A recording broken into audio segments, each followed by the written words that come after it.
नमस्कार दोस्तों, आज मैं फिर हाजिर हूँ एक नई कथा के साथ। उम्मीद करती हूँ ये कथा भी आपको ज़रूर पसंद आएगी। अगर ये कथा आपको पसंद आए तो प्लीज़ लाइक करें, सब्सक्राइब करें और हाँ, बेल आइकन ज़रा दबाना ना भूलें। तो प्रारंभ करते हैं आज की कथा। आज की कथा का शीर्षक है राम और रावण के युद्ध का पहला दिन।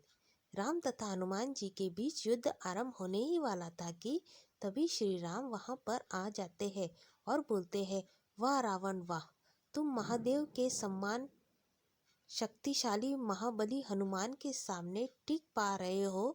तुम वाकई में परम शक्तिशाली हो, लेकिन अपने कुछ कर्मों की वजह से तुम्हारे अंदर अहंकार और अज्ञानता आ चुकी है, जो कि बहुत जल्द तुम्हारे विनाश का कारण बनेंगी। शक्तियों और तथा देवताओं से मिले वरदानों का दुरुपयोग करके इतने अहंकारी हो गए हो कि तुम्हें धर्म और अधर्म में भी अंतर नजर नहीं आता। श्री राम के मुख से ऐसी मर्यादा भरी बातें सुनकर रावण जोर जोर से हंसने लगता है और बोलता है, अरे बनवासी राम, मैं तो सोच रहा था कि तुम कोई बहुत बड़े योद्धा होंगे जो कि मुझसे रणभूमि में आते ही युद्ध करोगे, लेकिन तुम तो बातों से मुझे कोई साधु संत या कोई उपदेशक लगते हो।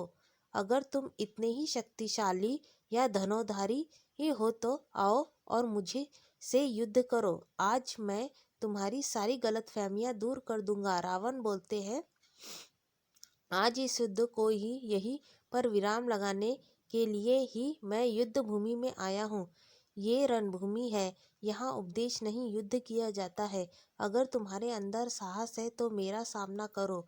यहाँ सवाल भी बाण करेंगे और उत्तर भी बाण ही देंगे। यह कहकर रावण श्री राम पर बाण चला देता है। श्री राम भी बड़े ही सजता से उसके बाण का उत्तर देते हैं। श्री राम एक एक करके रावण के हर अस्त्र शस्त्र को निष्फल कर रहे थे।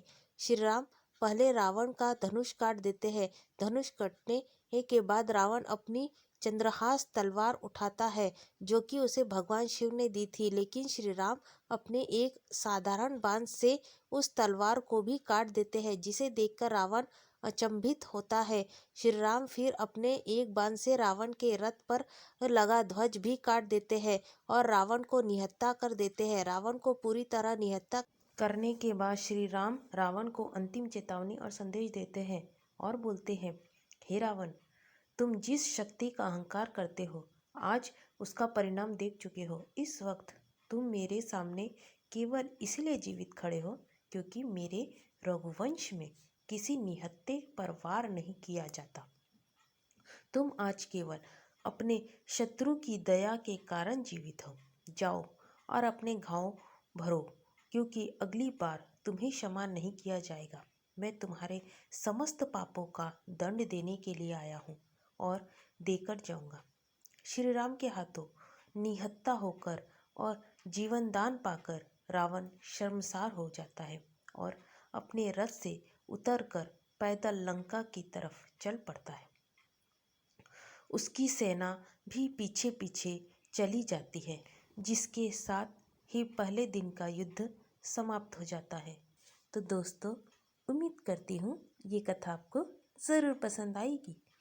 अगर ये कथा आपको पसंद आए तो प्लीज़ लाइक करें, सब्सक्राइब करें और हाँ दोस्तों, बेल आइकन दबाना बिल्कुल ना भूलें। धन्यवाद। जय श्री राम।